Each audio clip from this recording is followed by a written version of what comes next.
Motosikletlerde kaza oranı neden yükseldiğine girmezden önce motosikletin ne olduğunu vatandaşlarımıza bir izah etmemiz lazım. Motosiklet deyince vatandaşın aklına sadece iki tekerlekli olanlar geliyor. Halbuki motosiklet hızı 45 km/saatin üzerinde olan 50 cc içten patlamlı motorla çalışan motosikletlerde 50 cc'nin üzerinde silindir hacmi olan, eğer elektrikle çalışıyorsa 4 kW'ın üzerinde olan 2 tekerlekli, 3 tekerlekli ve 4 tekerlekli araçların tamamına biz motosiklet diyoruz. Yani sadece 2 tekerlekli değil, 3 tekerlekli ve 4 tekerlekli olanlar da motosiklet sınıfına giriyor.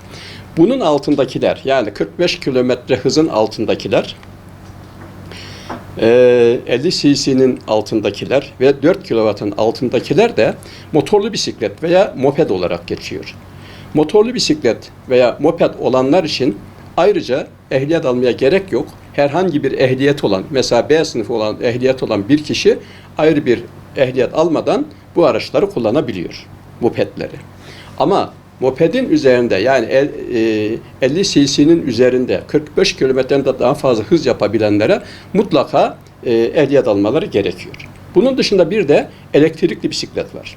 Bu elektrikli bisiklet normal bir bisiklet. Ama buna adele gücüne takviye olması için küçük bir motor bağlanıyor. Ondan dolayı da motorlu bisiklet deniyor. Bunun gücü de 250 wattı geçmemesi gerekiyor. 250 watt. Hızı da 25 kilometreden daha fazla olamaz. Yani buna da elektrikli bisiklet diyoruz. Bir de tabii e-scooter'lar var. E-scooter'larla elektrikli bisikletler aynı kategoride değerlendirilmesi gerekiyor. Bunlar için ehliyet gerekmiyor ama ne gerekiyor? 15 yaşını bitirmiş olması, 16'dan gün almış olması gerekiyor. Ve herkes gibi, diğer sürücüler gibi de trafik kurallarına uymaları gerekiyor. Motosiklet dediğimizde aklımıza bunların gelmesi lazım. İstatistiklere baktığımız zaman Türkiye'de şu anda 34 milyon taşıt var.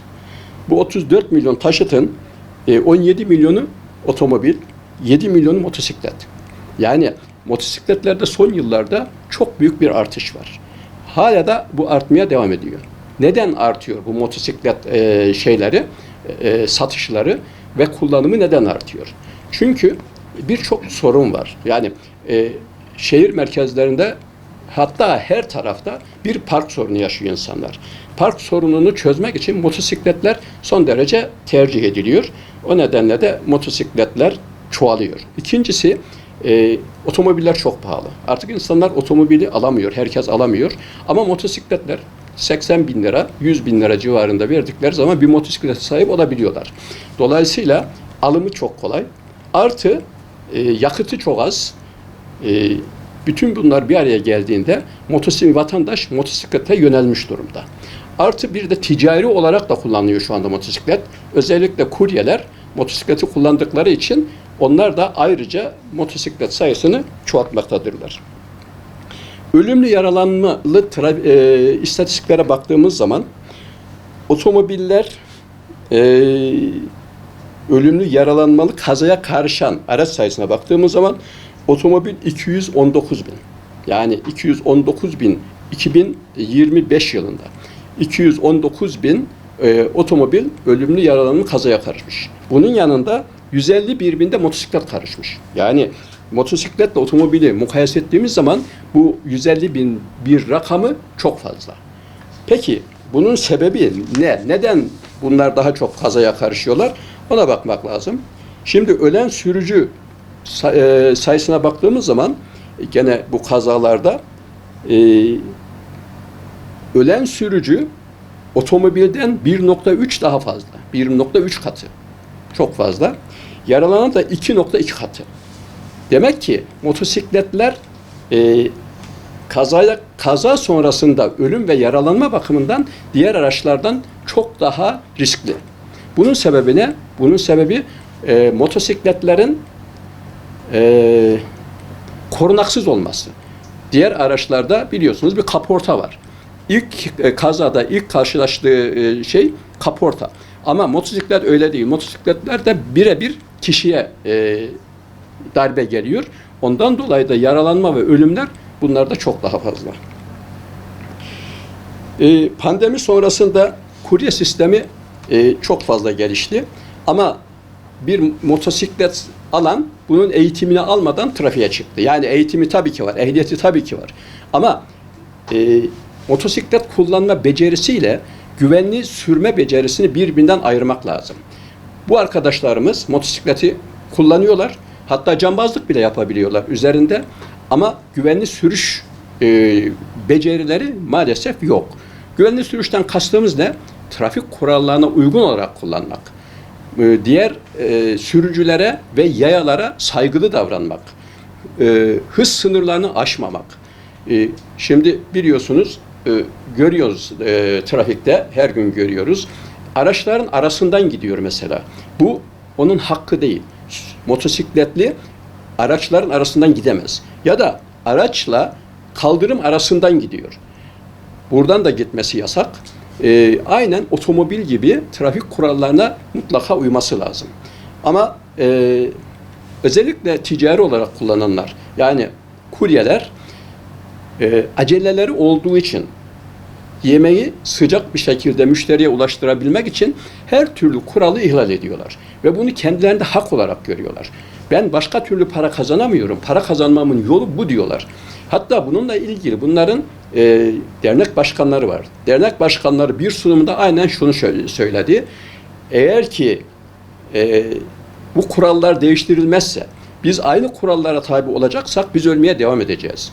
Başka türlü bizim hayatta kalmamız mümkün değil, para kazanmak zorundayız. Dolayısıyla bize ayrımcılık tanınması lazım diye söylemektedirler. Ama bu mümkün gözükmüyor. Zaten hiçbir otorite de bunun doğru olduğu konusunda hemfikir değil. Trafik kazalarının diğer sebeplerine baktığımız zaman sürücüler daha genç ve daha heyecanlı. Yani 18 ile 30 yaş arasında motosiklet sürücüleri genellikle ağırlıklı olarak orada.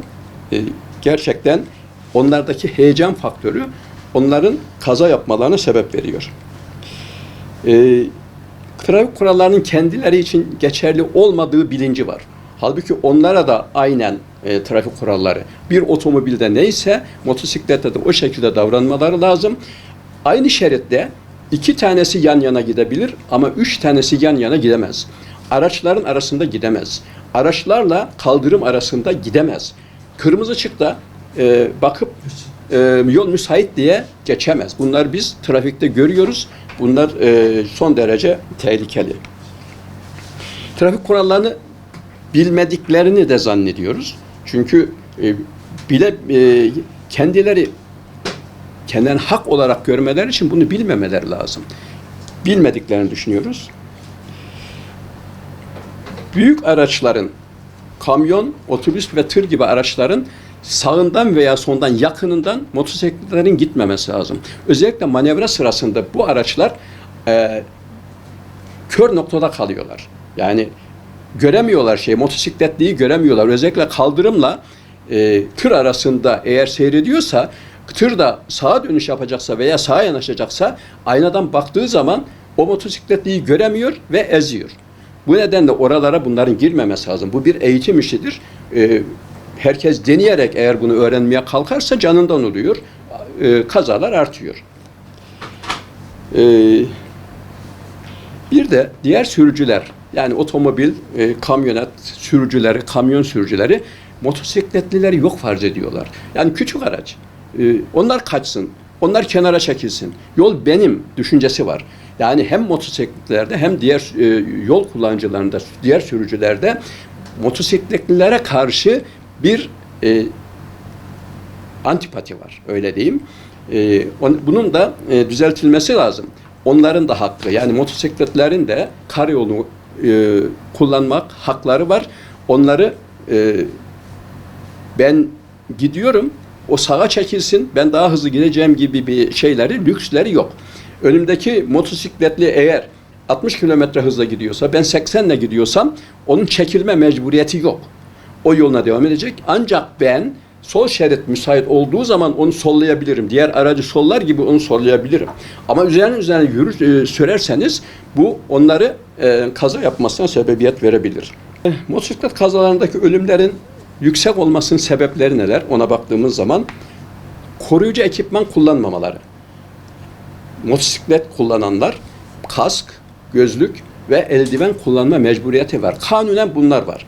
Ama kanunen olmayan, yani %100 bir polis çevirdiğine sormayan dizlik ve ona uygun elbiseler de kullanmaları lazım. Ama şu anda ben geçen hafta günübirlik bir İstanbul'a gidip geldim. İstanbul'da 10 tane motosikletli gördüysem 6 tanesinin kaskı yoktu. Yani bu son derece tehlikeli. Hangi cesaretle o şekilde gidiyorlar bilmiyorum. Polis ya da kameralar bunları tespit etmiyor mu, ceza yazmıyor mu onu da bilemiyorum. Ama 10 taneden 6 tanesinin kask kullanmadan gidiyor olması son derece tehlikeli. Hele ki arkada oturanlar, bir de arkadaşını arkaya alıyor. Onlarda hiçbir şey yok. Allah'a emanet gidiyorlar. Bu son derece yanlış. Mutlaka bunların alışkanlık haline gelmesi lazım. Gençlerin riskli sürüş alışkanlıkları var. İşte tek teker üzerinde kalkıyorlar. Sağa sola manevralar yapıyorlar.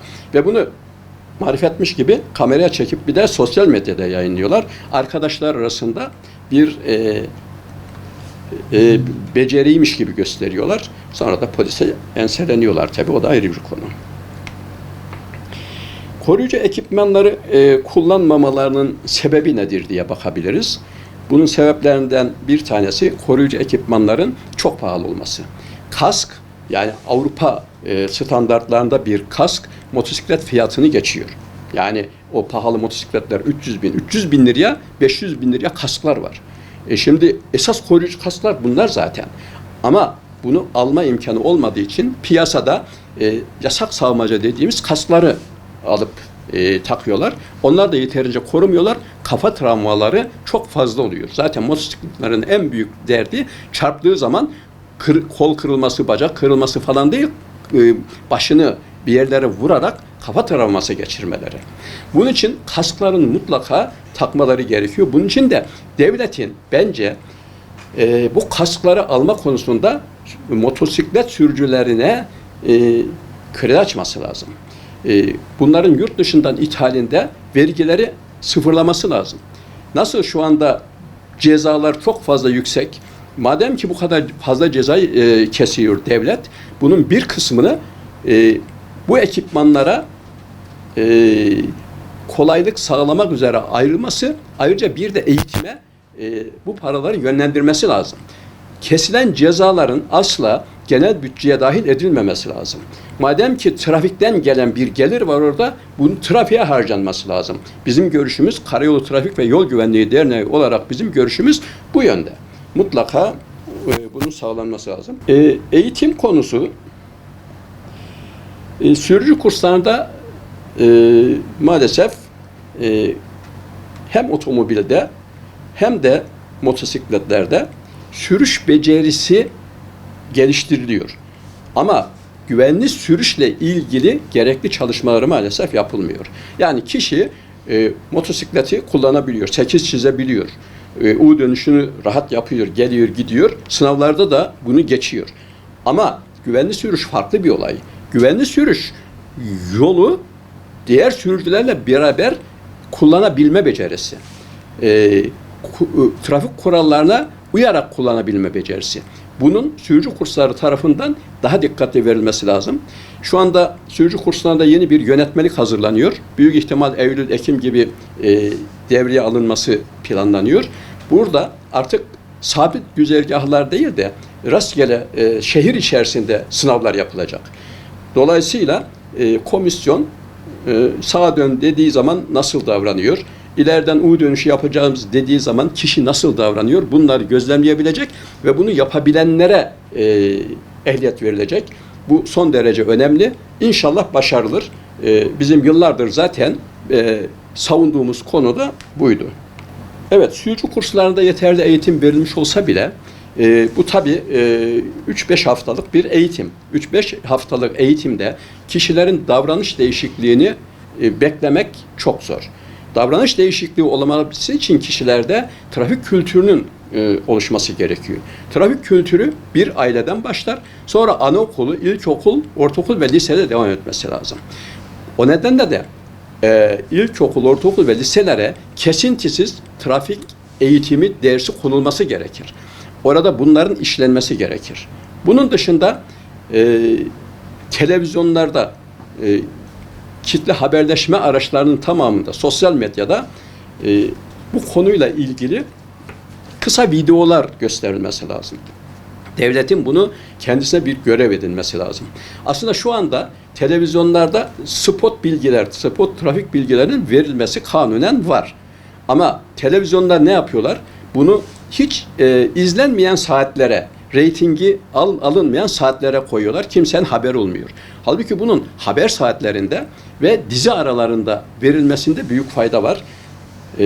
Özellikle dizilerde bu çok rahat işlenebilir.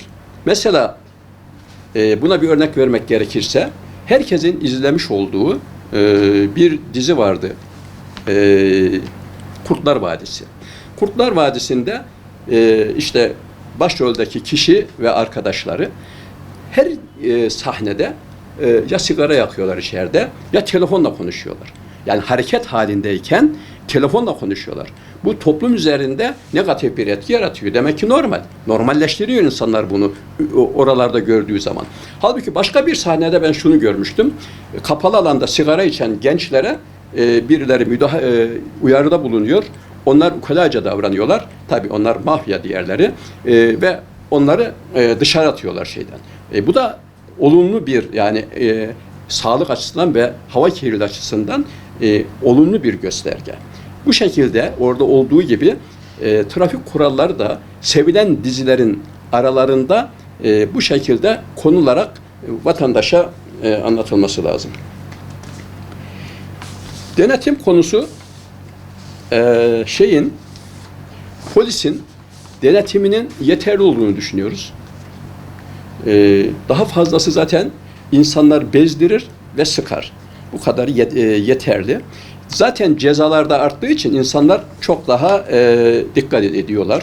Cezaların etkisi ilk 5-6 ay içerisinde çok rahat görülmüştür. Çok güzel etkiler olmuştur. Ben kendim de trafik içerisinde giderken izliyorum. Çoğunluk artık uymaya başlamış durumda.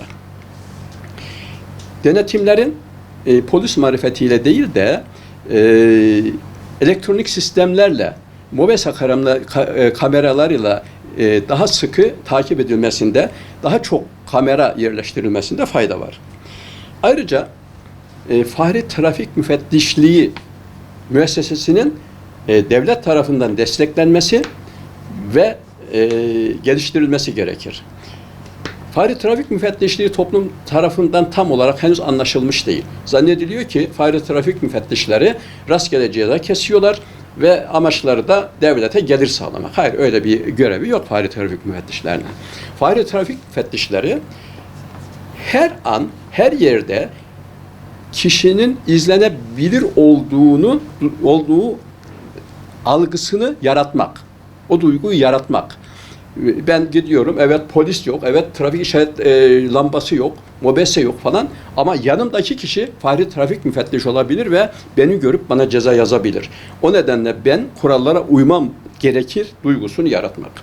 Ancak son zamanlarda özellikle bazı yerel mahkemeler Fahri Trafik Müfettişlerinin yazdığı cezaları delil yetersizliği nedeniyle iptal etmektedir. Fahri Trafik Müfettişliği kanununda delil toplama ve delil sunma mecburiyeti yok. Dolayısıyla da böyle bir beklentinin mahkemeler tarafından olmaması gerekir. Mahkemelere mutlaka İçişleri Bakanlığı tarafından bunun bir yazıyla bildirilmesi ve bu konulara mahkemelerin daha hassas davranmasını talep ediyoruz. Adalet duygusunun Türkiye'de adalet duygusunun yıpranmış olduğunu görüyoruz. Adalet duygusunun tekrar yerine oturtulması lazım. Trafikte çakarlı araçlar görüyoruz. Şimdi bu çakarlı araçlar imtiyazlı araçlardır. Bu imtiyazlı araçlar o kadar çok ki vatandaş, sade vatandaş, kardeşim bu kanunlar sadece bana mı geçerli diye isyan etmekte ve kurallara uymamakta direnmektedir. Bu nedenle çakarlı araç da kontrol edilememektedir. Polisler tarafından yeterince kontrol edilememektedir. Yani olması gereken çakarlı aracın belki 10 katı çakarlı araç var piyasada. Önüne gelen çakar takıp piyasaya çıkıyor. Dolayısıyla vatandaşta bir adaletsizlik duygusu hakim. Bunun için bu çakarlı araçların tamamının iptal edilmesi ve bu imtiyazlı sınıfın ortadan kaldırılması gerekir diye düşünüyoruz.